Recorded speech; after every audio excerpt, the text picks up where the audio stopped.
Welcome to another edition of Mass Mats and Mayhem. I am your host, the Outlaw Ellie Red. You can find me on Twitter at JustinHarvey75. You can find the entire show on Twitter at MMMShow75. Joined again by the money mark Byron Turk there. You can find him at Byron Fever. And the homeboy Casey at Lucha Gringo, also on Twitter. Yo, can you hear me? Whoa, there's like some super echo shit going on now. Echo 5000.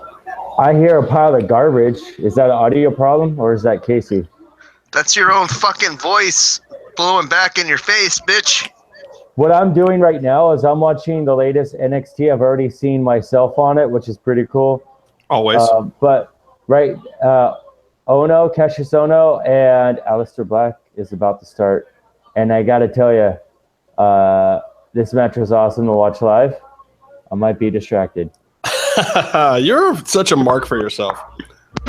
I'm eating, and it's delicious. Wes Kane and... Oh, shit! Okay, Byron's excited. They just did a close-up of me clapping and nodding towards Ono. That's like your second close-up this week, because you were all over Lucha Underground, too. Did you see yourself on Lucha a bunch of times? Yeah, well, I was in the corner with all the other lunatics by the office. Yeah, Casey got kind of buried. I mean, he was right on the office door in that episode. It's cool. I see myself on TV a lot. I don't need to. Well, you have a serious echo going there, Casey. Shit, I don't know, man. Just turn your volume down a little bit. I'll talk louder. There we go. Sweet. Oh, this is where Aleister rises up.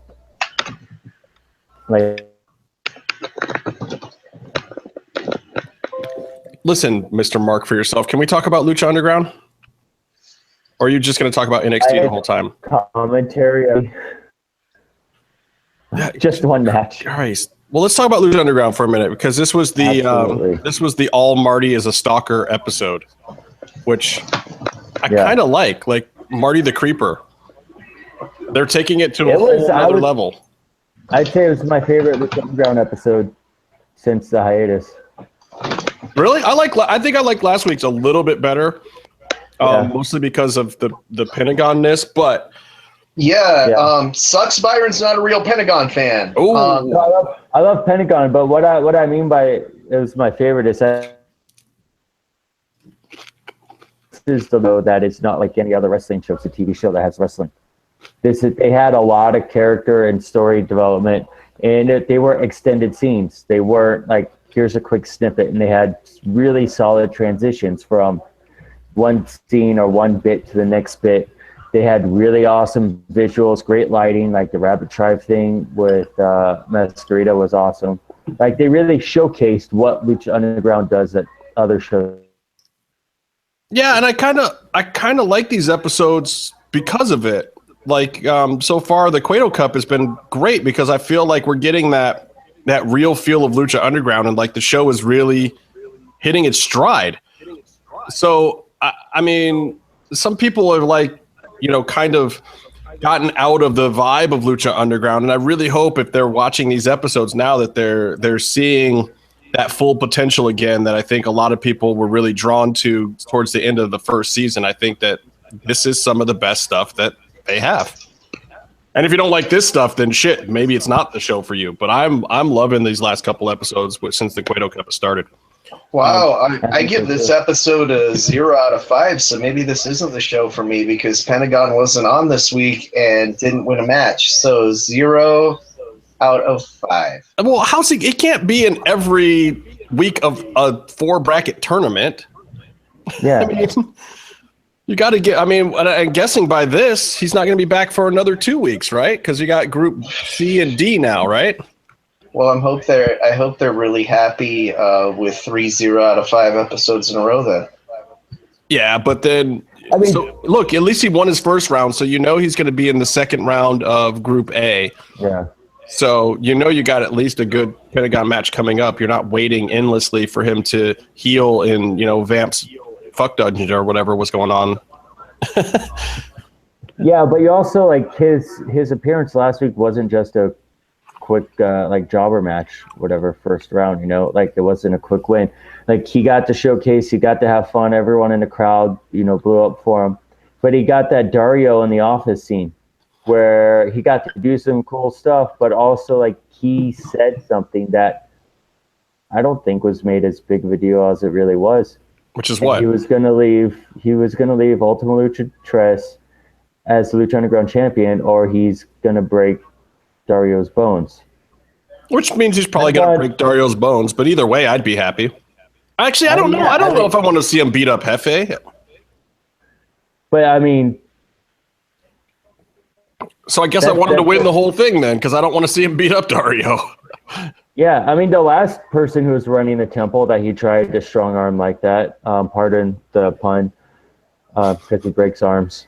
You're a terrible person. Was Katrina, and she used teleportation to, and also Mil Muertes to kind of circumnavigate that whole thing. Dario's got to have some kind of magic, right? He doesn't know how to. He has sex magic. That's it. You know. He has a little brother he's ashamed of. Yeah, well, if that was my little brother, I don't think I would tell him I was ashamed of him. Anyway, so we start this thing off. Marty the Stalker. It's his big moment to shine, and I mean, look at how far Martin Cassius has come. Like since, or however you say his name, Casillas. Is that how you say it? Marty. His name is Marty the Moth Martinez. Sorry, Case Babe. I apologize. God. And his sister, cheerleader Melissa. I want to give Lucha Underground props for not taking Marty into a character straight out of like Boiler Room, which I think would be a little too on the nose. Maybe. But I mean, they're certainly pushing the Silence of the Lamb creep factor here. So the first scene, we've got Melissa and who is this masked luchador? So we get it right, Casey? What? Cazadores? Was it Flamita? No. I'm trying to be like all the other podcasts, man. I'm trying to be like all the other podcasts and not know who the masked luchadors are. You know, Saltador is fucking great. It means jumper. We all call him checkers, even though it's really a chess pattern, because Chessman is already taken. We already recognize that. It's a checker pattern, though. I'm talking about the masked luchador that Melissa was being very friendly with in the opening segment. Oh, is that right? I tried to block out Melissa's acting. I'm sorry. It was, Phoenix. Wow. That was a fun segment. It wasn't painful to watch or anything. I didn't think it was that bad. There is that great, Justin, you've held a camera before. You know, I'm sure you noticed I held a camera today. There was, at the beginning of the scene, there was this really great dolly shot as Melissa walked around the car. It's like that specific angle. It's like there's a hero shot where like you kind of look up a little bit, or if you want to diminish someone, you kind of point the camera down at them and make them look smaller. This one was pretty much, they put a camera and pointed it straight at Melissa's ass as she walked around. Yeah, it was a Dana dolly on C-stands that weren't raised at all. It was a very, very appropriate angle, I think. It was good. Yeah, it was a good shot. It was Look, very I good think the moral of the story here is that Casey is more concerned with acting than booty. I mean, honestly, priorities are all wrong, Casey.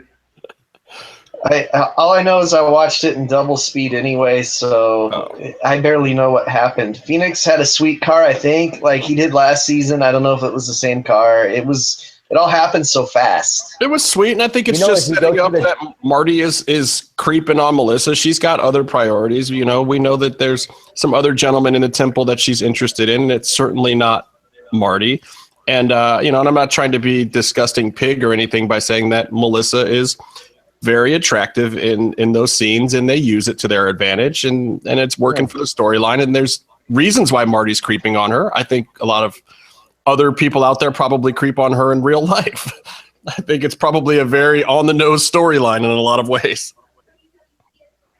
I'm not going to mention any names. Because Marty started off as a wrestling fan trying to get in the temple, so it's only natural that he would be really fucking creepy towards the females, like a lot of wrestling fans are.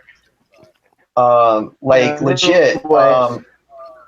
When Melissa would first walk into the ring when taping started, and she'd always be in the short dresses, like the mini skirts or whatever, and they would have they would hold the ropes up for her, and the crowd would cheer when she'd go through the ropes because,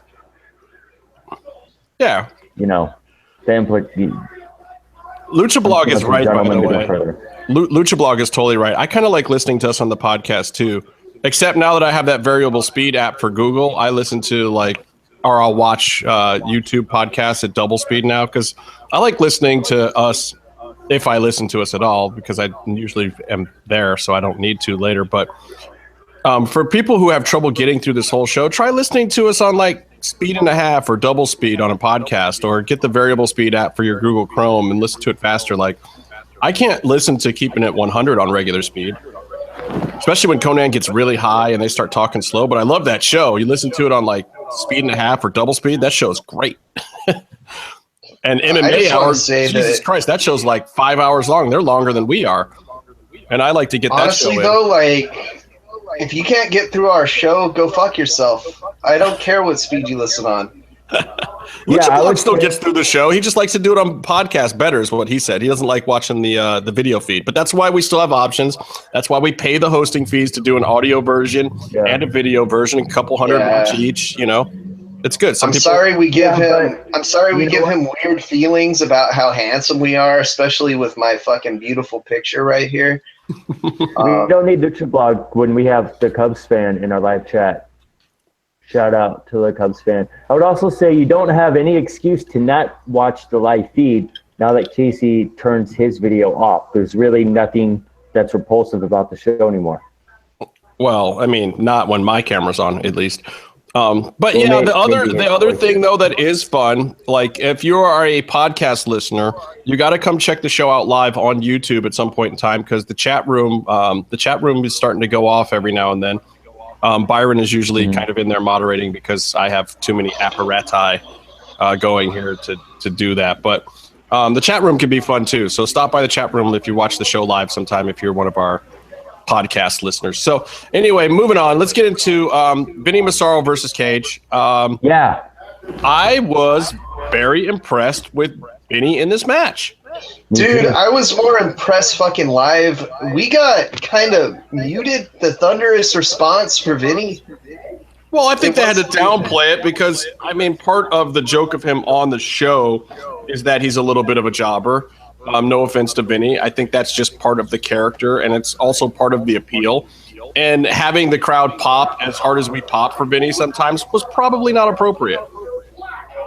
Well, there is that. And then, that's part of what, Impact runs in the one arena every single week, and you have NXT in the one place every single week, and Lucha Underground has the same crowd every single time, and that's part of the drawback to having that same crowd over and over again, because you're not getting the broad reaction. Sometimes you're getting these guys they pick their own personal favorites, not based on storyline or not based on things. You get your hometown favorites, and Vinny is definitely a Temple favorite, but he's not going to win the Lucha Underground Championship. I thought it was awesome. I was cheering my ass off for him, and it was awesome. I just liked how stiff they worked. That roaring elbow was probably the best one I've ever seen Vinny do. And I know he's laid it in stiff on some other guys before, but it looked like him and Cage had a nice gentleman's agreement to go pretty stiff in that match with the apron bump and that massive snoring elbow and the STO that Vinny hit. They fucking went at it, and then the clubbing at the end with the gauntlet was pretty fucking vicious. And that bump off of the apron was pretty fucking brutal too, man. Jesus. Yeah. Well, the standard screwdriver was also, that was also really effective looking too. Good work all around. I thought Vin bumped great for Cage, and I thought Cage actually bumped really good for him. It was a nice stiff match, and the after match finish Vinny sold it perfectly, man. I would, if I were the Lucha Underground gods, I would use Vinny more, even if it's in these kind of matches where he's not winning, even if the joke is he never wins. Like, if you let him get off 5 or 6 minutes like that every time, Jesus, he'll be fucking over, even if he never wins. Yeah, and I just want to reiterate the thunderous "Vinny's gonna kill you" chant that was actually going on before the match that didn't make it across on TV. It was actually pretty fucking loud, and me and Byron started it. So. In the wide shot, yeah. No, Cage looked very confused. Well, they cut that out, I think.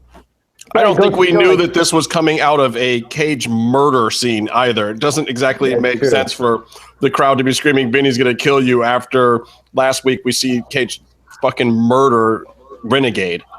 That wouldn't make a whole lot of sense.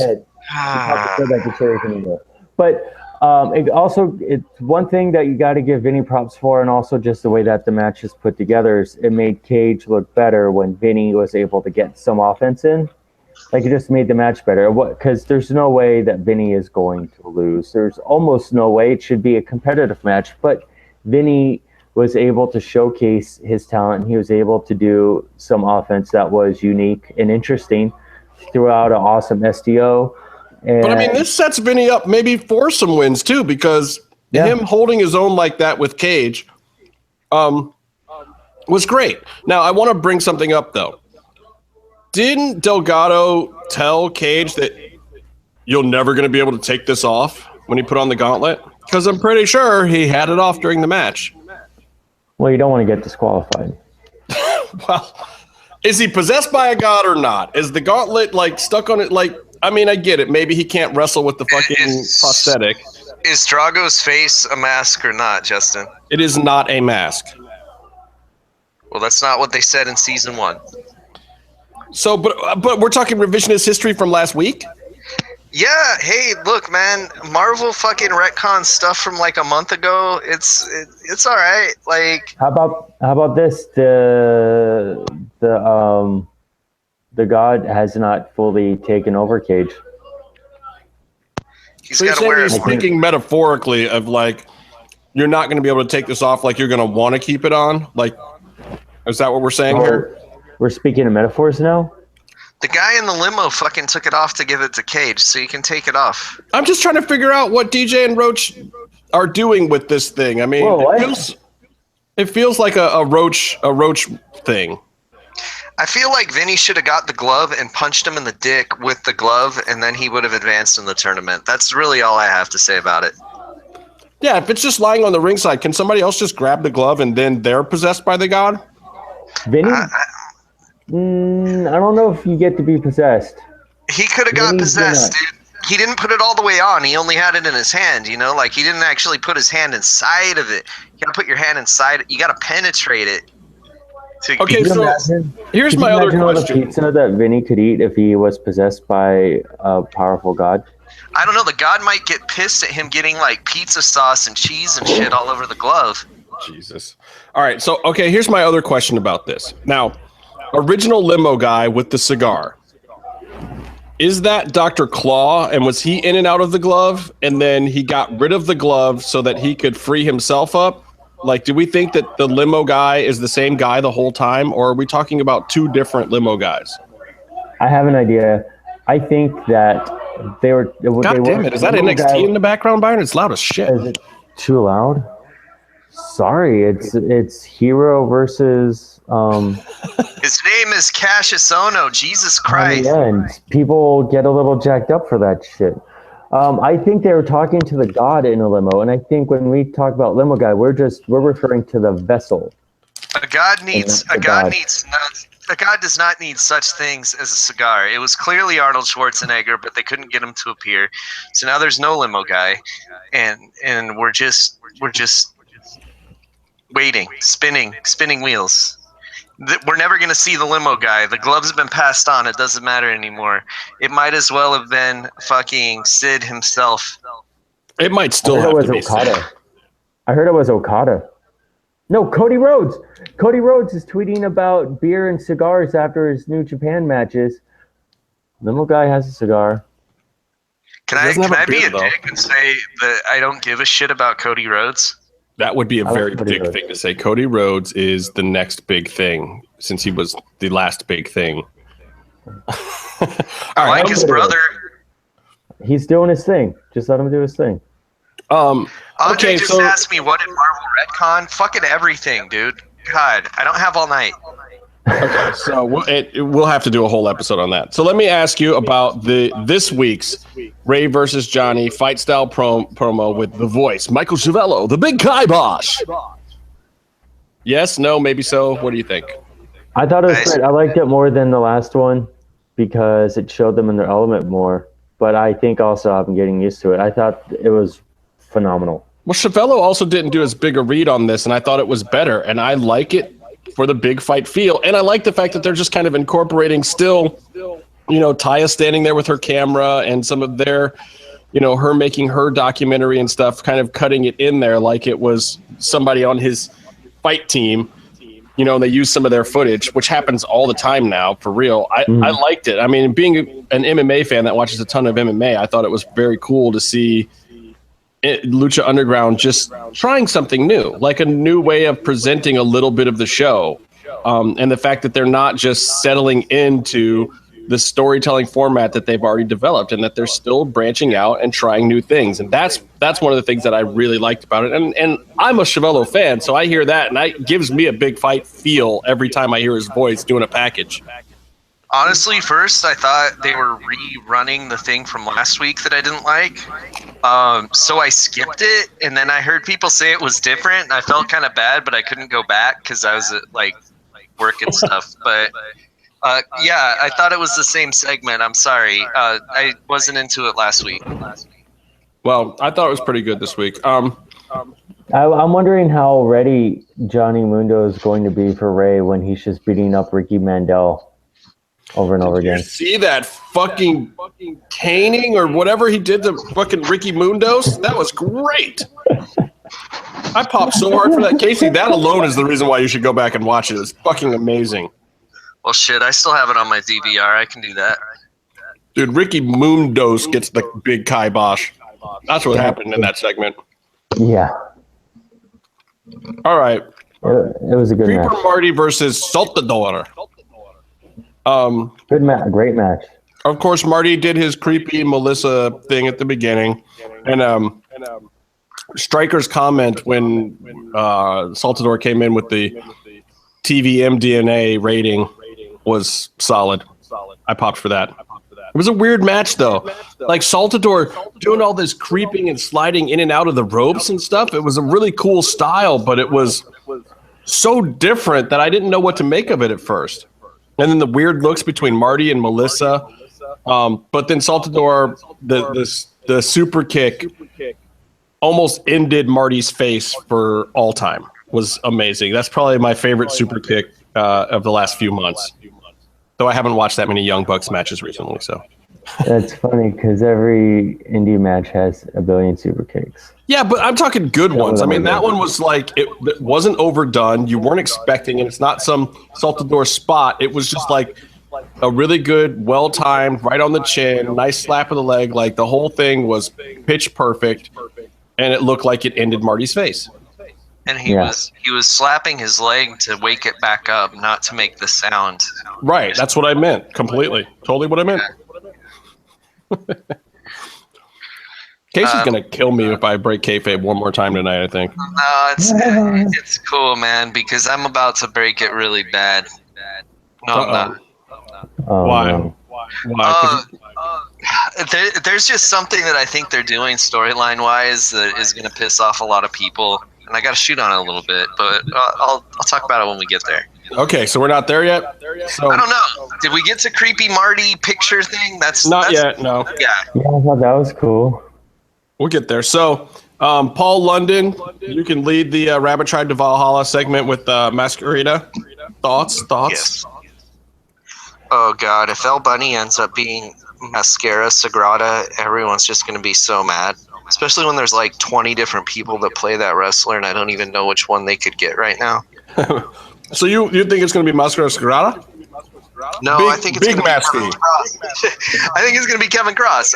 But I think I've said that before.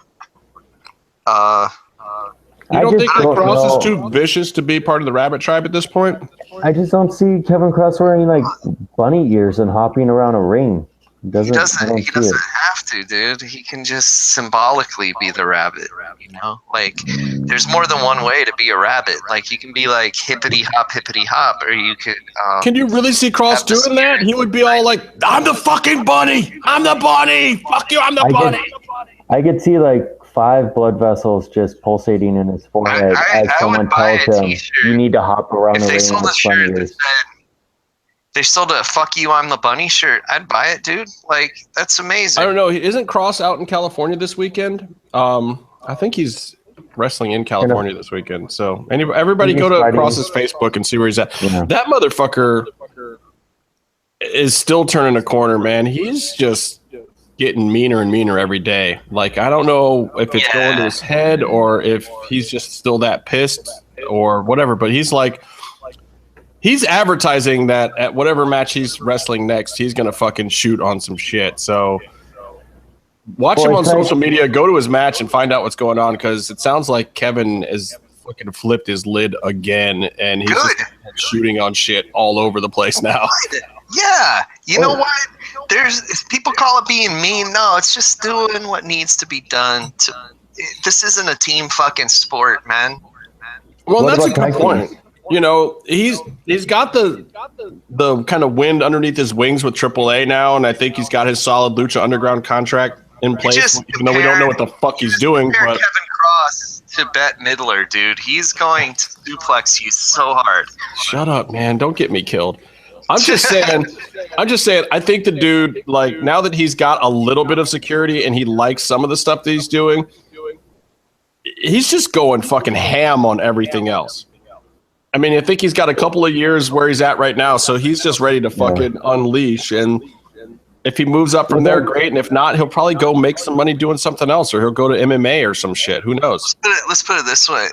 When you're a professional at the level of Kevin Cross, when you're an athlete of that level, and when you're a fucking monster like him, you don't have time to fuck around with bullshit. You don't. Well, he's like a shark that's had with blood in the water, you know, like now that he's been beating people up on a global scale, he's only getting hungrier and hungrier for more blood, you know, and basically. Is that what it is? It's fucking bloodlust, isn't it? Yeah, it's like the meme with the shark, you know, I'm a shark, suck my dick. I don't know if that. I hate memes. I mean, it's just the dude chokeslammed popcorn out of Tejano's eyeballs. I mean, why wouldn't you keep trying to do that to people? Nothing wrong with that. He's not going to stop trying to hurt everyone that he sees until someone is able to actually stop him. I really did watch the popcorn thing on slow-mo. It was pretty fucking good. The people in the chat want to know if we think Cage cranks one out while wearing the gauntlet, and I think yes. And they actually didn't ask that. I just wanted to say it. Because they were talking about the gauntlet. Well, look, if you have machine dick, that gauntlet's not going to hurt anything. That's true. It's got to chafe. So even on machine dick? I don't know, dude. Because like you see RoboCop, like clearly no genitals. Like he didn't have like a little pop out dick like the middle finger blade. I hope. No, when he eats baby food, RoboCop's not a fucking man or a machine. RoboCop's a bitch compared to Cage. We know that Cage has genitals, though, because they have to get photoshopped out of his singlet when... Look, you are the only one that notices that shit, too. So I've seen Cage wrestle maybe 25 fucking times in person. I've never once noticed this man's mushroom tip outline. And Byron's like, every time his fucking junk's in my face, blah, blah. I'm like, well, you are the one looking at his fucking package. You know what, Byron? He wasn't Ebola, first of all. And second, I think having to Photoshop that shit is what made Yoni reevaluate his life. That's Yoni, I'm so sorry. Please come back. That's not why Yoni left. I understand. Do people out there know who Yoni is? Do we need to explain who Yoni is? No, I think it's better that we don't. Okay. That's fine. Yoni's the man, though. I got much love for Yoni. I miss Yoni. Yeah. Man. He is. All right. So, okay, this is the next segment is your segment. The Marty and Melissa Forever. creepy Silence of the Lambs underground lair, and cheerleader Mariposa. Can I call her that? Yeah, sure. She might cheerlead in the mask. Anyway, she's all up in Marty's face about how his lust for Melissa has made her weak. He's got the fucking creepy cutout photos everywhere, like half the Lucha Underground fans. And then Marty says to me, one of the creepiest things ever, do you remember, sister, when we used to play? Yeah. And she slaps the taste out of his mouth, but I'm still like, do I want to remember when Marty used to play with his sister? I don't feel like I do. And I also don't really want to know where he's hiding that last photo of Melissa Santos. You know, this is what I wanted to talk about, because every time like it gets out that somebody tried to do an incest angle in wrestling, it gets shit on pretty bad. And everyone's like, oh, I'm glad they didn't do that because I never would have watched the fucking show again. So I am on a message board that, you know, talks about Lucha Underground a lot, and that's the sentiment again. So I really hope the show doesn't go there, because I don't care if they think it's groundbreaking or whatever. It's fucking low rent and gross, and it's just going to turn off more of the audience. Like, it's not good to do that. So, like, I really hope it doesn't go there. All right, so Byron, you're feeding back, by the way, which is why I muted you. I don't know how I'm feeding back. I don't know. When me and Casey are talking, you're feeding back through your computer. Anyway, listen.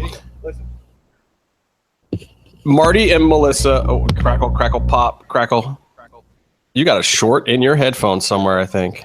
How am I? Oh, I wonder if my cat chewed on this cord. He's got a short dick as well.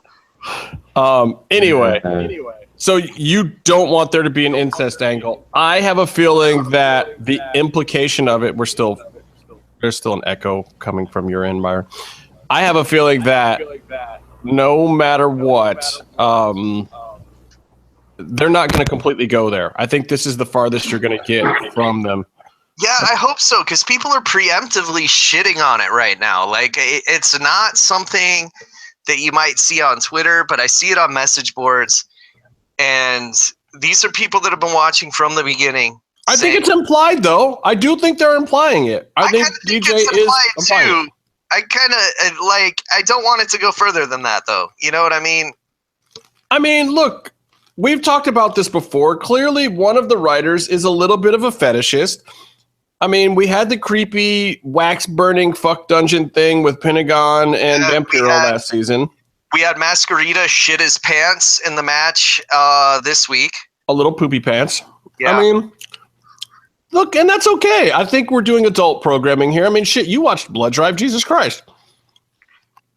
Yeah, there's some they awful didn't put up things an uncensored one this week. They did not, or they did? They didn't, not yet. I'm kind of waiting for that, so I haven't seen week 2 yet. Oh, has it been? So it's just the DVR whatever version that's censored. Last week I saw both, and USA actually after Raw reran the uncensored version, which I was shocked that they ran the uncensored version of Blood Drive after Raw. But I guess that was in the 11 o'clock hour, so they're like, "Fuck it." But man, there's got to be some parents pissed that kids watch that shit after Raw. Oh Jesus Christ! Yeah, that show's like a trauma movie on TV. It's great. I mean, it might be worse than some trauma movies. Yeah. Some of it. Like maybe not sexually, but the violence and stuff and the F words. Like there's probably more F bombs in that one episode of Blood Drive than there is in a whole trauma movie. I mean, the title of the episode has fuck in it. It's called Fucking Cop. It's the fucking cop. Yeah, it's great. Yeah. And he actually is a fucking cop. It's amazing. It's great. It's great. It's a great show. It's fucking genius. And I love Sci-Fi and USA and everybody at NBC Universal for making it. Thank you. And keep it coming. So you think this angle's bad, Byron? Are you still there? Can you hear us? Yeah, I can hear you. I unplugged my headphones. Okay, let's see if there's feedback this way. It's actually better this way, I think. I'm not hearing any echo now. Yeah, how did the headphones make it worse? Your headphones are fucked. I don't know. Well, Maybe we it's apologize not to everyone for the technical difficulty. Because my cat chews I up the cable. apologize I for might have bought an off-brand replacement cord. All right, so Because is Marty Billy's- fucking his Billy's sister, busy. Byron? I thought the incest thing was a little too on the nose. I think there's still a little room for interpretation. I enjoyed that it was an extended scene. Room for interpretation. Like what? Do you think they're playing shoot But the thing is, ladders? they're talking about. But maybe they're talking about what's playing gonna as in happen like if they kidnapping people. They're Or talking maybe about. they're talking about pogs, like playing pogs. They're Maybe. talking about what's going to happen if they end up fighting in the next round, and Mariposa says, "I'm going to beat you up," and then Marty says, "Remember what used to happen, whatever, when we used to You know play." what I just realized? So I wonder though if I think the door's open a little bit for maybe they used to fight or something, whatever, non-sexual. They played I don't pogs, know. which is why they want the medallions, right? If I was going to fight someone, I wouldn't say, "Remember when we used to have sex?" That when I was gonna medallion tell would them. be like the best pog slammer. Like I like Casey's theory. you fucking flip the whole stack over with one of those medallions, man. Yeah, dude. I've solved the show. I've solved the show. All right, so if Mariposa wins her match coming up against Phoenix, then Marty and Mariposa are going to have to face each other, and she seems kind of happy about that. But that's not the next match, because the next match is brilliant. It's an all-time Lucha Underground classic. Pindar versus Masquerita. Pindar versus his zipper. Well, no, I think that match And already happened 3 times. Masquerita versus his own colon. Poopy pants. Yeah, What happened there? Pindar hit him so hard he shit himself. Look, man, sometimes you eat at Mariachi Loco's restaurant before you go to the ring, and sometimes stuff happens to your guts, and you know that you don't want to go in the bathrooms there. It's that you've seen that bathroom. You don't want Vinny eating pizza watching you take a shit. And So it's who better knows just what keep yourself in the ring? Now, and if you see a little person like Masquerita going to the bathroom and you got a slice of pizza, you're gonna eat the pizza watching him take a shit because it's hilarious. And like we can't blame Vinny for that. And that's probably why he hangs in the bathroom the whole time. He's just waiting for Masquerita to come in and pinch a loaf, and he's like, "No, dude, I'm not gonna do that. I'm gonna go out and wrestle my match, and then I'm gonna go home and take a shit." But no, that didn't work because Pindar, that fucking zipper moving sleeve stack, just kicked him in the guts so hard that he sprayed, I guess. And a very unfortunate time to have white pants because you zipper loving sleeve stack. Sorry, yeah. I love that. I should change the name of this episode to Zipper Loving Sleeve Stack. Yes, we should. And man, yeah, whatever happened to Masquerita, it looked worse than when Maria Menounos had the skid mark at her WrestleMania match. Oh, that was great though. But okay, but here's the thing. Masquerita actually had some good offense. And Yeah. again, Steve Payne shows once again. Pindar shows once again. He is the most phenomenal base. Casey's gonna kick me off my own show pretty soon. I just saw a GIF from this match where Masquerita's just walking by Cobra Moon, minding his own business, and then just open palm slaps her out of nowhere. I also saw someone tweet how much they liked it, and Thunder Rosa replied with the Star-Lord giving the crank up middle finger gif. So I don't think it was fun for her. But, okay, here's the thing I got to say about Miss Cobra Moon, a.k.a. Thunder Rosa. I hated the idea of her as a valet manager at first or whatever, but she is completely coming into her own with that. Barking the orders at the side, doing like the full Jimmy Hart at this point. Like, she has that shit down. She's a really good fucking manager. I don't want her to be because I think she's a great in-ring performer, but she's like killing it on the management side. Yeah. Or the having a stable side or leading this stable, reptile tribe, whatever you want to say. Like, I was super duper mad at it at first. I really was. And we were seeing all these matches and she was coming to ringside. I was like, that's fucking bullshit. Why isn't she just wrestling? It's great, though. I'm really mad at DJ because maybe he was right here. Maybe he knew something that I didn't know. What do you guys think? Was she fitting into this role, or would you rather see her back in the ring? I would rather see her use actual poisonous snakes on people, like the time Macho Man got bit by the cobra, because that shit was dope. And that, like, there were a lot of little kids that lived around me that watch wrestling, and like I was like 11 or 12 at the time, right? But they're like, like 8, 9, and they had fucking nightmares from that shit. We need more shit that gives people nightmares in wrestling. And someone said that this Marty segment earlier gave them nightmares and they needed 10 showers. And it's like, dude, I've seen Cannibal Holocaust. You're going to need to work harder than that. But, dude, I want to see actual cobras biting people. That was a real cobra, devenomized with real fangs, biting in the Macho Man's arm. But you don't think that the gimmick's too Jake the Snake if they start actually bringing real snakes to the ring?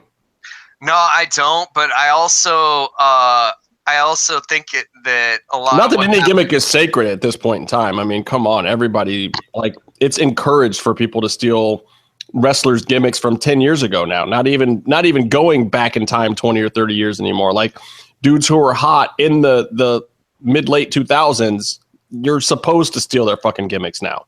It's weird. I think with animal rights stuff, it's better we don't use actual snakes. But I want to see Cobra Moon bite someone and have the bite be poisonous. Yeah, that would be that's what hot. I want. I would volunteer. Actual bite, and then the person dies, and just so people know not to fuck with Cobra Moon, because I think right now they don't know not to fuck with Cobra Moon. Because like right now they'll be like, oh, I'm little Masquerita, I'm shitting my pants and slapping people, probably rubbing my hand in it first. No. If she was like biting people with poison, he wouldn't have slapped her because she would have grabbed his hand and bit his hand, and then he would have died from poison. They can have that one for free, Justin.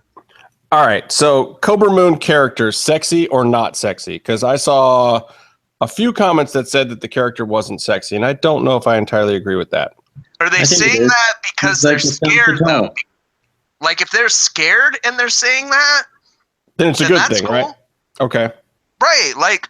Because she's too intimidating? Yeah, they're freaked out, man. So some guys just don't like a powerful, strong leader, a woman in leadership position, a queen, so to speak, a Khaleesi.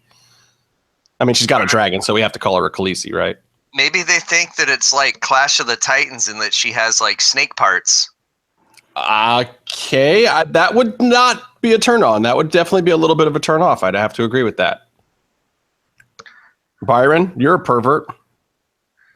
I'm not a pervert. There wasn't a question there. That was just a statement. So like you said, some people are intimidated by that. But I mean, the thing is, does it work or does it not work? Does it need some tweaking? Like, is there like a word for furries that like snake people? Like, are they like scalies or something? I mean, the thing with Cobra Moon not wrestling is right now the storyline is focused on Drago. So Drago is the one who really wrestles, and she tries to control him. So. I would imagine Drago is a better wrestler. I think that she's a great wrestler, but I don't think that she's better than Drago. Like, if that's going to be the storyline, certainly of that whole stable, even Steve Payne included, Drago's the star wrestler of the whole troupe. There's no shame in saying that. No, without question. I think we're building to, like, Drago's coming in. He's going to do the thing with her guys for a while. We'll get to know her, the reptile tribe. You think he's going to break those chains and go all Dracarys on her one of these days and burn her ass? Well, I think we don't know what any of these references mean, Justin. They're Game of Thrones references. Come on. Season 1. I just finished. Got? Come on. A while ago, I finished season 1. It's just like logically, you're looking at. This is building to a match between Drago and Cobra Moon. You think so? I mean, just to kind of like, I think that's where this is going, as far as like that's the quick and easy road. I can't Maybe believe they'll when make a bunch of left my turns or whatever. Dracarys But I reference think, land. I think that's where they're going. And so basically, Cobra Moon doesn't wrestle because she has Drago do it for her. And this is a character and storyline based show. Like, if you go to an indie show or something that is just a live show instead of a TV show with wrestling, Cobra Moon's on it. You want to see her wrestle. You don't want to see her show up to your indie show as a manager. No, but it makes sense in this storyline on Lucha Underground. I mean, she could show up with her entourage, but she should also be wrestling. Yeah, if she's at an indie. Well, but you're also paying her differently too. It's not the same thing. She's got to sell the event and not the storyline.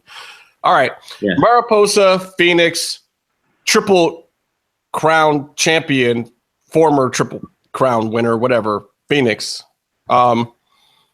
being very much the gentleman at the beginning of this match, which is a mistake because Mariposa will fucking murder your face. She is a fabulous, excellent wrestler who is qualified to train other wrestlers to be great. And this match is exactly, to me, why women and men wrestling is, in fact, a good thing. They both look fantastic here. Phoenix knew exactly what to do to make her look good. She had enough go to make all of his shit look good. And she's not great at running the ropes either. Like she's a little web-footed. She has a little weird step to her run and everything. And they knew exactly what to do with each other to make both of them look good. What did you guys think?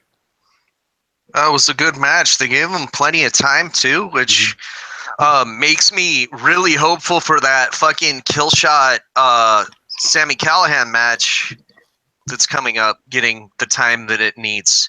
Well, I hope so, because that match really deserves it. Those two guys are on another level and are taking it into the stratosphere, and people should be watching them in general wherever they show up. I kind of like how this showcase Phoenix is a gentleman that's like, I don't want to just absolutely nuke somebody, but then he's kind of gets his ass kicked a bit and he's like, oh, fuck it. Oh, yeah, when he hits that drop kick, like the picture perfect drop kick of all time, which was amazing. He was like, okay, you want to do that? Then fine, it's time to go. And that was the move that he did it with. It was a nice spot. I mean, he was well up over the top rope when he hit that drop kick. Yeah, that was fucking cool, man. He's better than Bob Holly, and that's heavy praise for a drop kick. It really was. It was up there with Bob Holly's best drop kicks ever. I would agree with that. Like, and honestly, yeah, probably better. I mean, Bob was super consistent, but still pretty amazing. What were you gonna say, Byron? I also like how he won with the Fire Driver or Phoenix Driver, whatever they call it. No, that was sick. Yeah, he reversed a move and hit it, so it's still competitive and it looked good. And also like, that's a strong finish. Like they could have done a different finish for him. Well, I like the sunset flip power bomb thing that Mariposa did leading into it. That was totally great code red. And then the Phoenix Driver was like, oh my gosh, she dead. She done died. Yeah. Mm-hmm. And then I like the Marty run into, since Phoenix is the opponent now and Mariposa was talking shit. I kind of like where they're going, the whole setup for the deal. It was a good out, and it was, the Marty is a creeper episode. The whole episode was really dedicated to Marty, which I kind of dig. And I have no problem with it. And everybody, some other people got their time. Ray and Johnny got their time in their promo and whatnot. So all around, I thought it was a super solid, exciting, fun episode of Lucha Underground. It's good. One of us feels that way. I thought it was good. Marty's really great, and they're capitalizing on that ability of his. Wait! Did you say Marty was great? Did you say episode dedicated to Marty? Because there's another Marty that's great, you guys, and we got to talk about this for a second. That's Marty Elias. Referee extraordinaire. Yeah. And you know what show he's on, Justin? That'd be comes out tomorrow. GLOW, Glow. They sent And me a that's- promo this week that looked really fucking badass. Well, dude, it starts tomorrow. Byron might be able to watch it right now because it's past midnight for him. Yeah, I have to wake up at 6 But hours. yeah, Glow drops tomorrow, getting incredible reviews by a lot of people that have seen it. Yeah, and go back and listen to our episode with Marty because he's got some fun little tidbits about making that show. If you, as you're hearing it, and we'll run the link to it again. That's one of our most popular episodes. Marty talks about when he was filming that and some of the stuff that was going on with it. And big props to Marty. And Marty, by the way, if you're listening, thank you very much for the Father's Day wishes. Appreciate it. Oh, that's so awesome, dude. That's cool. Yeah, Marty's solid people, man. And he sent me a couple of the links to the promos for the show too. He's really excited about it. Like, and if we had any clue what our fucking schedule was, I would have tried to have him on for a few minutes today, but I just didn't even know we were going to get to the show today. Well, whenever our next episode is, we can review some of it, like, because it's Netflix. They put the whole series up at once, so people can binge it. But we'll give our impressions of however many episodes we saw. I also quickly want to, while we're still on wrestling, hit the Fire Pro news that the game comes out on early access on Steam, $20 on July 10th. So fucking get it. If you have a PC that is within the last few years old, it should probably run it. And then we can all play it together because they said the online should be working right away for one-on-one matches so far. Oh, it's time, man. It's time. I might have to fire up the old PC. We'll see. When's it should come out on Mac too. No, that's not how things work, dude. That's not how things have ever worked, Byron. That's why I have PCs and Macs. Still, I think Mac just got the first Doom. Finally, I think that's the new Mac game that everyone's talking about. Wolfenstein 3D. Wolfenstein, not even Doom. Wolfenstein. Who doesn't want to shoot the Nazis? So before we leave wrestling altogether, because there's definitely some MMA shit I want to talk about. I do have to talk about Money in the Bank. What the ever living fuck? They really messed up. Why the fuck would you take away the opportunity for one of those women to have that camera shot? Even if you're going to have Ellsworth cheat and help her win, totally fine. Even if you're going to call it back and redo the match again so you can get the ratings out of it, also totally fine. Just don't have Ellsworth be the one to climb the ladder and pull it off the hook. That's the only part of the entire idea that they had to change. Even if he went in there, boosted her up on his shoulders to grab it, even if he fucking kicked Charlotte in the mouth or something, whatever. Everything else about the booking is fine, but having the highlight be his fucking monkey ass, slack-jawed chin motherfucker climbing the ring and being a man in the first women's Money in the Bank match sets women's wrestling back the 3 or 4 years they just spent building it up. Like, how stupid are you? And it's not about fucking gender equality. Like, look at your fucking checkbook, Vince. Who the fuck is in at least 35% of those seats? You don't piss off the people that are spending the fucking money. Women watch wrestling now. Women were interested in that match. And it's like, dude, it's not like you had fucking 205 Live, right? And have fucking Braun Strowman help someone win the 205 title. It's the same thing. It's the same fucking principle. Yeah. And they shouldn't have done it here. But, dude, I don't know how a company that I don't watch keeps pissing me off with their booking decisions. Because not only did they do that, they had fucking Baron Corbin win the other one, and then they broke up Enzo and Cass? Seriously? Yeah. All in the course of a week, man. It was funny. They broke up Enzo and Cass, and they did this whole big thing at the end of Raw. And it was like they have this tag team that is just fun no matter what's going on. They don't even have to win matches. No, it makes people happy and sells merch even if they lose all the fucking time. And what they did was they broke it up in a way that both the guys looked really bad. And I mean, it's like Cass is like a 7 foot tall dude, and you think that, oh, this guy should be champ, but he's just not ready. He's not even ready to be like IC champ or whatever. Like, they should have kept them together longer. Yeah, they should have. You know what I liked? I liked the Mike Bennett and Maria Canales appearance at the pay-per-view, and I think they got more Who chants than a New Day spot. It was hilarious. Like, nobody cared. Nobody knew who the fuck they were anymore. It's like, dude, Impact is not over with the WWE crowd. Everyone's like, who? Well, why would they?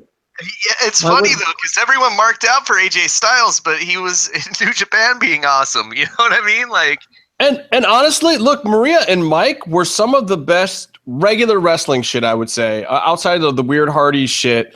They were some of the best thing in TNA Impact last year, pre-Owl. But wait, weren't they in New Japan the same time as AJ Styles too, though? Yeah. Yeah, but they're not as well traveled as AJ Styles. AJ Styles has been on the radar of being signed. And they weren't on 3-second YouTube clips like AJ was. Like the stuff that went viral over here wasn't them. AJ was going viral over here, just like. So what you're saying is they needed to break Yoshitatsu's neck and have him watch it 1,000 times. Yeah. I wish someone would break his neck again. Jesus Christ. Gee, wow, you're a mean son of a bitch. I just want him to announce again.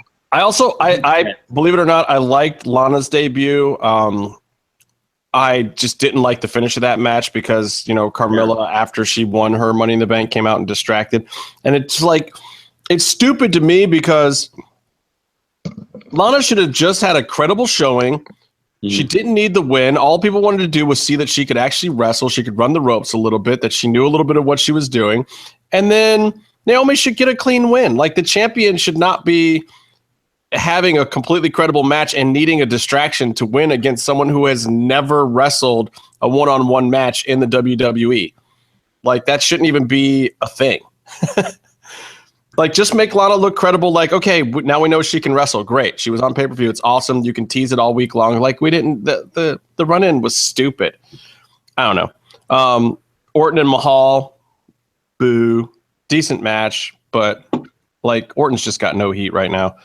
But whatever. I just wish me luck, because I'm going to Raw in LA on Monday. I'll finally be back in Los Angeles. I'm going to Raw.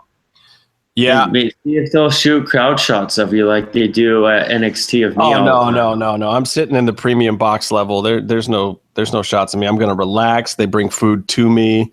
I'm going there to enjoy myself, not to do work. I'll do work at a Lucha Underground show. I'll work for them because they have a product that I care about. I'm going to WWE to just kind of sit back and watch the spectacle and see what the fuck happens. Brock will probably be there, but like, half the guys I even want to see are on SmackDown now, even though Raw is a better show. Like, the talent themselves, I'm not really interested in. I'd rather go see Shinsuke and KO and, that lineup over there. Except for the tag division. The tag division on SmackDown makes me want to kill myself in 5 various ways at the same time. They're not doing well with that. And I don't even like the new Usos gimmick, but there's something about it just isn't landing. I love the Usos, but they're not sums up. Fuck you, dude. The Usos, I fucking hate the Usos. Always have. I love what they're doing now. I think it's, it suits them. Okay, so let's move on from wrestling. Let's talk about a little MMA real quick. First, and I probably should have done this at the top. If I sign off, I don't know MMA, and I have to wake up at 6 hours. All right, get out of here. We'll talk to you soon. Get out of here, you sleepy fucking man, baby. Casey, you suck. No one likes you. Most people do. It's actually kind of not true. Just saying, Casey's over, man. Casey's totally over. So I should have said this at the beginning of the program, and Byron, of course, rudely left in the middle of it. I got to send my best wishes and thoughts and prayers out to Matt Hughes and his family. He was in a horrifying accident at a train crossing that didn't have a bar at it, and he's in serious shape right now, seriously bad shape. But Matt is a guy that I have known for quite a while. We worked with him on Tap Out, and then I worked with him on Ultimate Matt Hughes. And I would actually consider him a friend. Like, he was always really, really nice to me. And the news hit me really hard. Like I didn't even talk about it in the DM. I couldn't. It was like I was working really hard, and then I heard about it. I was just like, this is so fucked up. Matt's always been a great dude. And my favorite Matt story is, Matt would always try to wrestle around with me, which I always thought was hilarious. Like, dude, you're a world champion MMA fighter and a great wrestler. I'm a fucking hack. Why are you trying to fuck around with me? But he was just that kind of guy. He would always just like out of nowhere, anytime we were working on something, he'd just grab me and throw me down. And the next thing you know, we'd be rolling. But Matt decided to do this. We were going to see Forrest Griffin versus Ace Franklin at UFC 126.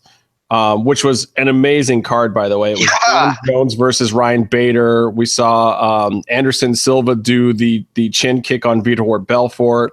It was Cowboy Cerrone's debut in the UFC, and he was really awesome to me that day too. Even after his fight, like I sat with him and Leonard Garcia for a few minutes. They were really awesome.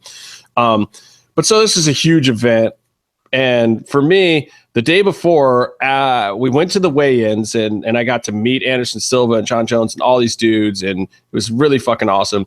We're at the weigh-ins backstage where they already had the octagon set up, and then on the other side of the wall is where they did the weigh-ins back then, before 20,000 people used to come to them. There was maybe 2,000 or 3,000 people at this one. So then after that, we're doing some promo shooting for Matt's thing, and I'm standing in the octagon before UFC 126 with Matt Hughes. And Matt does his fucking thing. He trips me, and here we are. We're fucking grappling in the octagon. The octagon. I'm looking up at Mask's name and everything, and I'm just like, this is fucking insane. And I'm trying so hard to keep Matt from rolling me, which I actually did. I posted up enough that he actually couldn't roll me over, and he was kind of pissed. But I was wearing gear from filming, and I cut my thumb, and I cut it good. Like, it was gushing blood. And all of a sudden, I'm like squirting blood all over the octagon just from me and Matt Hughes fucking around before UFC 126. Dana White comes in, starts bitching Matt out like, what the fuck? Why is there fucking blood in the octagon? This is fucked up. Machida's coming in here to do a promo soon, and there's already fucking blood in the octagon. Matt, what the fuck are you doing? Like, Dana White lights up Matt Hughes, and I'm like, oh my God, my whole career is over. This is the end of my life and whatnot. And then Matt was like, oh, fuck you, whatever. We're just messing around. We're having some fun. And it was totally fine after that. And Dana was like, fine, whatever. Just, do your thing. I got to go over here and do this interview. And sure enough, Machida came in later and did a promo because I think he was still champ at the time because Bader Jones was like to see who was going to be the number one contender. And it was when UFC 126 started. If you go back and watch it on pay-per-view, for the very first prelim, there is already blood in the ring, in the octagon, and it's actually mine from fucking around with Matt Hughes the day before after the weigh-ins. And Matt was great. Like I was standing next to him when he got the call from BJ Penn about, after they had fought, BJ had asked Matt to come train with them. Was literally there standing next to him watching BJ and Matt become friends. Just those kind of moments, so weird. So like my heart goes out to the family and everything they're dealing with, and it's just a fucking tragic, fucked up situation because Matt Hughes is definitely one of the great ones. God damn, man. Yeah. Has he woken up yet? Like, is there any updates? Honestly, I don't know. I know that they had moved him to some other treatment center, and I've kind of not been reading the news because it kind of hits home hard. Like I don't even want to see all the news until it says, yeah, Matt's fine. He's great. And just weeks ago, he was talking about maybe doing a comeback fight in Bellator. Shit. Now that his UFC thing is done and like he kind of got ousted from his UFC talent, whatever position that he had, he was actually talking about coming back and fighting, and really seriously thinking about it and training again. And Matt's a guy who gets up and he'll chop 5 cords of wood every morning with an axe himself out on the farm. I mean, he's still a farm boy. He still does that shit. And he's still in great shape. So yeah, I don't know. I mean, I'll check some updates and whatnot, but I just hope that he does pull through the whole thing and that, everything comes out okay. But it was a pretty tragic accident. Yeah. Bellator's this weekend. Well, I guess let me finish with the UFC by saying Holly Holmes, head kick, Betch Kohea, awesome. God damn it. I had that pick too. I actually called that. I got that one right on the show last time we did it, right? Yeah, I think I got all of my picks wrong last time. Yeah, I did much better this week. Even though I didn't even get to fully watch the fights, I had it on in the background, and I worked that day, and it was on at like 5 a.m. So I put it on the background when I got home later that night. But I didn't really pay a lot of attention to it, other than to see that my picks did pretty good. I woke up and I'm like, I missed it. Holy shit! I already saw results. Yeah, I mean, it was spoiled for me at work. On the way to work that day, it was actually already spoiled for me. But anyway, look, it was a great head kick knockout. I'm glad that Holly is back on the horse. I never really was a fan of Betch Kohea, as mean and tough as she is. She's just not my style of fighter that I like. I really like Holly's style a little bit better, and I like people that can move in and out, and Betch Kohea has never been one of those. So, and I'm glad to see Holly back on the horse, and I think that there's a lot of interesting opportunities for her now, especially with them stripping Jermaine Durandamy. I don't know if you heard about that or not, but her refusal to fight Cyborg as the number one contender, citing that Cyborg was just, a habitual juicer or whatever. And it's like, well, no, there's rules to protect you from that. And if you don't believe in those rules, then we're going to take your title because you're not fighting the number one contender. So I don't know. She's kind of in the Mark Hunt category now, but at the same time, not so much, because Mark Hunt, regardless of his complaints and his lawsuit or whatever, never fucking ducked any of those guys. No. She's flat out ducking Cyborg at 145, a belt that was pretty much created for Cyborg. And it's like, look, if you're going to be in 145, the division was created for Cyborg. She's the one person you really don't get to duck. Like, it was her division. Whether you think she's juicing or not, like, you come into UFC and you're fighting 145 and you have that belt, there's no fucking way you get out of fighting Chris Cyborg. That's not one of the options. Man, at least they didn't kill her whole division, they were threatening Mighty Mouse with. So. Well, dude, Mighty Mouse is just in a fucking awful predicament, and so is Jermaine Durandamy, because this is the fastest they've stripped anyone in a long, long time, since back in the days when dudes would win UFC belts, not be under contract, and leave and go fight somewhere else. Those were the only people that were getting stripped this fast. I mean, you look at guys who have held up divisions for whole years and tried to pick money fights and this, that, and the other thing. The problem is there are no other fights for Jermaine Durandamy. That's it. That's a division of like 4 people. So, she has to. But now you got Megan Anderson versus Cyborg for the belts, and that's great, since Megan took Cyborg's belt that she vacated in Invicta. So you basically have the 2 women who are currently Invicta 145 champions fighting for the UFC 145 championship. Cyborg never lost it, and Megan currently has it. So that's a great fight. Let them duke it out, take the belt, and if Jermaine Durandamy wants to stop pissing and moaning, then she can come back and fight whoever's got it after that fight. So we'll see. The big fight news this weekend is not UFC, though. UFC does have a fight, but it's not the big one. The big pay-per-view this weekend is Bellator. It's a pay-per-view. You got Goldie back on commentary. You've got Mauro Ranallo on commentary. This is amazing alone. And then you've got Meathead Mitrione fighting Fedor Emelianenko. Great fight that could headline a pay-per-view itself. But over that, you've got Chael Sonnen versus Vanderlei Silva, the fight that people have been waiting for since Ultimate Fighter Brazil 2 or whatever the fuck that was. That never fucking happened. I'm looking forward to it. I'm actually going to buy a Bellator pay-per-view this week, and I can't even believe I'm saying that. God damn, those are strong words, Justin. I'm actually buying a Bellator pay-per-view. And I'm going to watch the prelims, too, just to see how Goldie does in this new environment. Honestly, I'm watching the prelims to see how many times Goldie says Octagon or Joe. Oh. I mean, dude, it's going to be a drinking game, I think. Like, anytime Goldie says Octagon instead of Bellator Cage, I think people should have to chug a whole beer.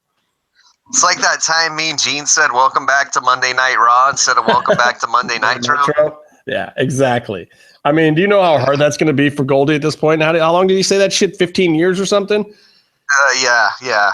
And he's calling something that's almost exactly the same, just like Mean Gene. It's like, oh, all the same guys are here. Like, all, how do you not do it? But Goldie did have a good point in that, as much as he's going someplace different, he's also coming back home because he's coming back to Spike, where he really started to make his bones doing Ultimate Fighter finales and stuff like that. And where people really, him and Bruce Buffer, people always thought they were kind of a joke back then. But after the first Ultimate Fighter finale, it was like Bruce Buffer all of a sudden became as good as Michael Buffer. And all of a sudden, Goldie was the voice of MMA, and Joe Rogan too is like, so it is a little bit of a homecoming for him. I'm kind of excited. I'm also very excited that Mauro Ranallo is calling not only Bellator now, but he's getting the Mayweather-McGregor fight.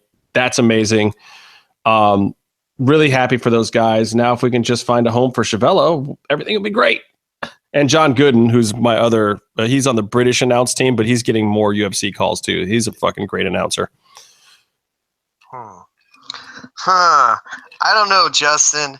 I feel like something's missing from this podcast, but it's something we could do in like 2 seconds. Face Off? Yes. Yes. It was a very entertaining episode, and I will say I didn't take very good notes on it this week, but no, I was into it when I was watching it, and I don't remember a whole lot. Damn. I should have taken notes. So, let's explain the challenge at least. It was basically insects, but you had to do a queen, a drone, and a worker, right? Yeah. So 3 makeups, ethereal effects versus what are they? The 6 or whatever. It's the worst name ever. But there's 5 of them. Well, yeah. Now they still have 6 in their title. Wait, I have last week's notes here, so maybe I can find out what they were fucking called. This is the worst name ever, too. Team Ethereal Effects. Twisted 6 Effects. Twisted 6, yeah. So bad. So fucking awful bad. Like Ethereal, I understand. I do got to say, though, we did see some people really, really shine this week because Ethereal kicked ass on this challenge for the most part. Yeah. The judges had stuff to shit on for both teams here. Yeah, so, but the color scheme for Ethereal was they were the ones that went with the all yellow, right? No, that was the other guys. That was Twisted 6 or whatever. Ethereal had Faina use her color theory shit to unify the whole thing with like reds and tans and blacks, and it looked really good. Yeah, Faina definitely turned it out this week, and she was the top look this week too because of it, right? Because she didn't even just make one good thing; she made her whole team look good. Something which I think these guys are missing out on. Like if you want to win this show this season with the divide and conquer principle or whatever they're using, I think it's going to be the people who don't just shine on their own, but figure out how to make the people around them look good too. Like they're looking for team leaders this year. Yeah, another team had wasps, and they went bright ass yellow with very little black, breaking it up. And yellow, and you could have worked some browns in there and still look like a wasp.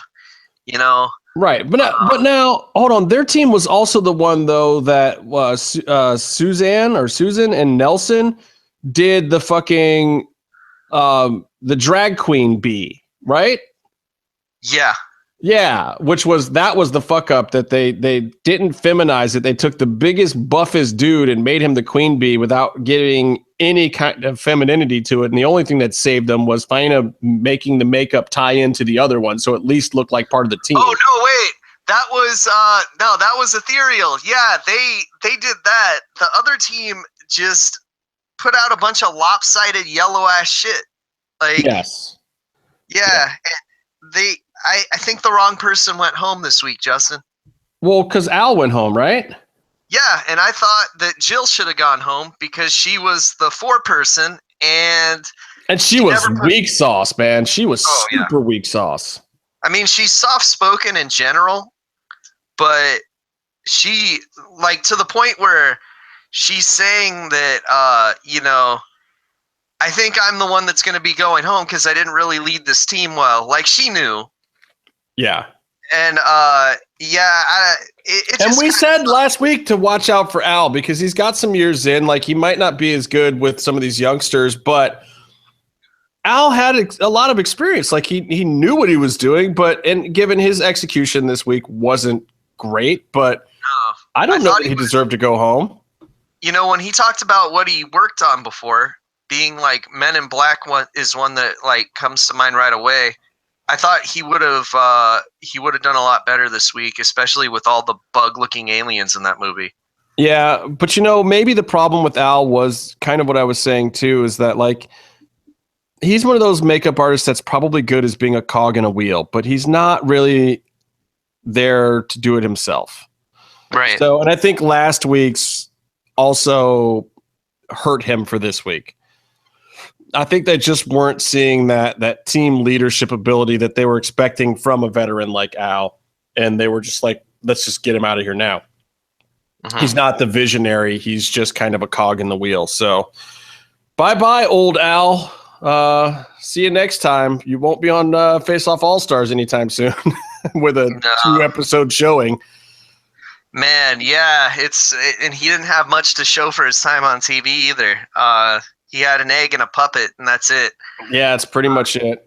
Yeah, because each team also had to have an egg that hatched with a larva in it, and that's what he did for his team, and it didn't really go all that well. No, but I mean, it was like both teams' larva things were kind of afterthoughts to me. Like I didn't even really like that being part of the challenge, even though I got it. I think they were expecting maybe somebody would do something really exciting to show out for that, but it was bad hand puppetry stuff. And honestly, both teams in the everywhere below the elbows on both teams was pretty bad.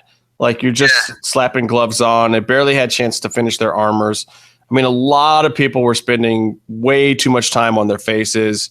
Their cowls were getting done in the appropriate amount of time, but I think like there were so many missteps on both sides with the faces that a lot of the extra costuming that you see in like the All-Star seasons and some of the other seasons that really pays off for people, they just didn't get to. I mean, a lot of the neck seams were bad this week on good makeups. Shit, and then the winning team had one where the face pieces didn't even match up, and they had to glue a bunch of shit on the forehead to have it connect to the cowl, which is a good save, but at the same time you don't want to do it. Oh, and one of the makeups, the hair came through, so they had to paint extra black lines because dude's dreads came through the fucking bald cap. Like, there was some big missteps that you really shouldn't be seeing at that level, even with the speed involved. And I can't say that I could do it, but I can criticize it all day long. Exactly. That's what we're here for. And also, I do gotta say that these teams are really lopsided in terms of what they can deliver so far. And now, as far as how many members are on the team, since Twisted Six just lost 2 people. Yeah, but this is going to be a Survivor thing. This is drop your buffs week. They're going to have to mix the teams up. I think being a reality producer myself, there's no way you let that 6-on-4 carnage happen. Because I think it as much as it might be interesting to see the team just get decimated, I just don't think that team can be exciting enough, even in fucking up with 4 people and being that bad at this point. I think they have to mix it up, at least move one member over from the other team and even the number out at 5. I don't think they can let it go another week. We'll see. They should just be like, if you're nice and go to the other team, we'll give you immunity this week. That's what they should do. But how do they even do that? Because, I mean, it's such a manpower-based thing. It's like they were already at a disadvantage being 5-6 and obviously less talented than some of the talents in the other team. I just don't know that they could make interesting TV going into it another week. It would be so lopsided, and just time-wise, they'd either have to change the challenges to level it out time-wise for the team that has 4, or they're just fucked. Right. But then the other team who has 6, they're going to have so much more time to perfect their thing if they do it as a challenge that is built for 4 people. Like, I don't see it working. And maybe that's one of the reasons why they haven't done the setup like this in the past. But they're going to have to figure that out because it's drop your buffs time like on Survivor. They're going to have to even out the teams. They're just going to have to, or the challenges don't work. So we'll see. They could have worked it a little bit, but I think there's already a preview up on the Sci-Fi Channel. Oh yeah, I don't watch those though, man. I don't, because they just completely manufactured the Westmore moments. Oh, dude, and I gotta say, man, Jillian pissed me off this week. Why? Because when she got advice from Mr. Westmore and then she did her little like confessional interview, she called him Michael Westmore. She didn't call him Mr. Westmore. Show some fucking respect. Yeah. Jesus. Yeah, that's funny. You're a funny guy. Show some respect. He's Mr. Westmore. I didn't know his first fucking name for like 3 seasons, man. Well, who's that on? But like everyone that talked about him is like Mr. Westmore, and then like even Mackenzie is like, "This is my dad, Mr. Westmore." I swear she's probably done that. I'm starting to like her more and more all the time. By the way, yeah, she's a lot better now than she was in the original seasons. But so is like the whole show. So I don't think it was something on her. I think it's just kind of the way they did things. Yeah. Wow, there's a whole lot of action in the chat room. I was just kind of going back and looking at it because Byron's not here. And I promise you, I won't get to any of your questions because guess what, guys? We're fucking done for tonight. Yeah, so later, guys, whoever's still there, Andre, I think Paul's hey, we sold there. a shit ton of T-shirts last week. I don't even know who bought them all, but we sold like 4 or 5 T-shirts. So if you bought a Mass Mats and Mayhem T-shirt, we appreciate you. Thank you very much. You can go to Teespring. You can go to Amazon. I think there's a couple of our designs on there. Just search Mass Mats and Mayhem T-shirt or MMM Show T-shirt. And if you don't want to buy one, you could go to hell.